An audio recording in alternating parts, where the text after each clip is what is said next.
पर्यटकको सहजताका लागि म्याग्दीको अन्नपूर्ण गाउँपालिका 3 दाना स्थित रुम्से झरनामा पूर्वाधार निर्माण थालिएको छ। चीन र भारतलाई जोड्ने कालीगण्डकी करिडोर बेनी जोमसुङ कोरला सडकको छेउमा रहेको रूपसे झरना अवलोकन गर्ने पर्यटकहरूको सहजताका लागि अन्नपूर्ण गाउँपालिकाको रु 3 करोड भन्दा बढीको लागतमा पूर्वाधार निर्माण थालेको हो।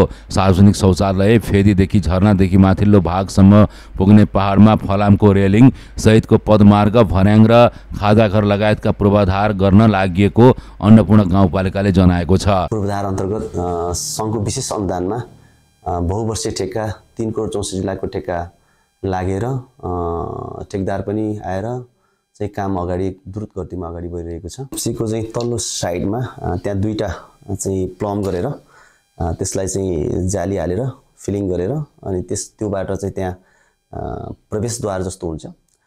त्यो एरियामा टोयलेट र बाथरुम सहितको चाहिँ ग्राउन्ड बनाएर त्यसपछि त्यहाँ रेलिङ त्यो रकमा सारो रकमा ड्रिलिङ गरेर रेलिङ हालेर त्योलाई चाहिँ स्टेप बनाएर रूपसेलाई नजिकैबाट चाहिँ निहाल्न सकिने एउटा पूर्वाधार बन्दैछ र यसको डिपिआर करिब एराउन्ड 17 करोडको डिपिआर चाहिँ आएको छ।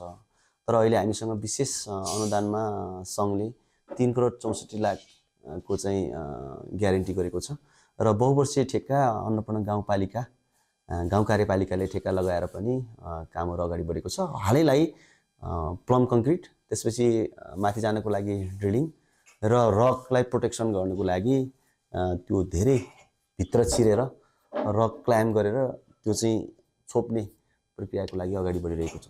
करिब 300 मिटर अग्लो झरनामा 3वटा तह छ। छङछङ गर्दै झर्ने झरनामा इन्द्रेणी पर्दा आकर्षक देखिन्छ। अन्नपूर्ण र धौलागिरी हिमालको बीचबाट बग्ने कालीगण्डकी नदीले कटान गरेर बनाएको संसारकै गहिरो खोज अन्ध गल्छी रूपसे झरनाको नजिकै छ।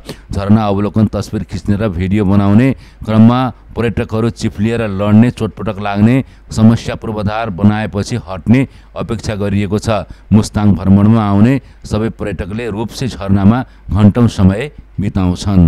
सीता ढकाल गैँडाकोट 1 नम्बर। मलाई त यो समस्याहरू त विभिन्नहरू थिए। यो घाँटी एकदम धेरै सुक्खा हुने, जे खाए पनि मुखमा थुकै नआउने के, घाँटी त्यसै टाइट हुने, पानी खायो एकैछिनपछि मुखमा थुक हुने तर घाँटी चाहिँ सुक्खा हुने। सरकारी हस्पिटलमा नि गएँ अनि मलाई त्यो औषधि खाएर सन्चो भएन। त मैले रेडियोहरू सुन्दा पनि वैदिकमा एकदम सन्चो भएका खबरहरू मैले धेरै सुनेकी थिएँ। अब त्यहाँ सन्चो हुने भएछ भने त्यहाँकोले हुन्छ, नत्र अन्तकोले मलाई चाहिँ हुँदैन भनेर गकिम नभन्दै मेरो विश्वास मैले जे बोकेर गए थिएँ त्यो मैले पूर्ण पाएँ। हाम्रो लागि यो भगवानले दिएको वरदान हो भन्छु कि मैले। भगवानले दिएको औषधि त कुनै बनावटी होइन, यो एकदम सत्य हो। सम्पर्क वैदिक आयुर्वेद सेवा प्रणाली। पर्यटकको सहजताका लागि म्याग्दीको अन्नपूर्ण गाउँपालिका 3 दाना स्थित रुम्से झरनामा पूर्वाधार निर्माण थालिएको छ। चीन र भारतलाई जोड्ने कालीगण्डकी करिडोर बेनी जोमसुङ कोरला सडकको छेउमा रहेको रूपसे झरना अवलोकन गर्ने पर्यटकहरूको सहजताका लागि अन्नपूर्ण गाउँपालिकाको रु 3 करोड भन्दा बढीको लागतमा पूर्वाधार निर्माण थालेको हो। सार्वजनिक शौचालय, फेदीदेखि झरनादेखि माथिल्लो भागसम्म पुग्ने पहाडमा फलामको रेलिङ सहितको पदमार्ग, भर्याङ र खादाघर लगायतका पूर्वाधार गर्न लागि अन्नपूर्ण गाउँपालिकाले जनाएको छ। पूर्वाधार अन्तर्गत सङ्घको विशेष अनुदानमा बहुवर्षीय ठेक्का 3 करोड 64 लाखको ठेक्का लागेर ठेकदार पनि आएर चाहिँ काम अगाडि द्रुत गतिमा अगाडि बढिरहेको छ। सीको चाहिँ तल्लो साइडमा त्यहाँ दुईटा चाहिँ प्लम गरेर त्यसलाई चाहिँ जाली हालेर फिलिङ गरेर अनि त्योबाट चाहिँ त्यहाँ प्रवेशद्वार जस्तो हुन्छ। त्यो एरियामा टोयलेट र बाथरुम सहितको चाहिँ ग्राउन्ड बनाएर त्यसपछि त्यहाँ रेलिङ त्यो रकमा सारो रकमा ड्रिलिङ गरेर रेलिङ हालेर त्योलाई चाहिँ स्टेप बनाएर रूपसेलाई नजिकैबाट चाहिँ निहाल्न सकिने एउटा पूर्वाधार बन्दैछ र यसको डिपिआर करिब एराउन्ड 17 करोडको डिपिआर चाहिँ आएको छ।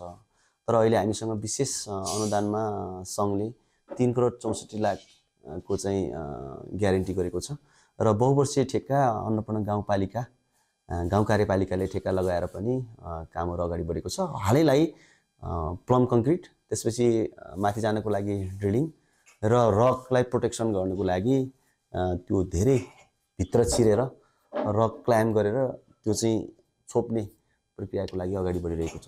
छ। करिब 300 मिटर अग्लो झरनामा 3वटा तह छ। छङछङ गर्दै झर्ने झरनामा इन्द्रेणी पर्दा आकर्षक देखिन्छ।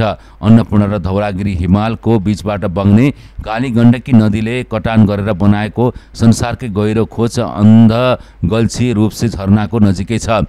झरना अवलोकन तस्बिर खिच्ने र भिडियो बनाउने क्रममा पर्यटकहरू चिप्लिएर लड्ने, चोटपटक लाग्ने समस्या पूर्वाधार बनाएपछि हट्ने अपेक्षा गरिएको छ।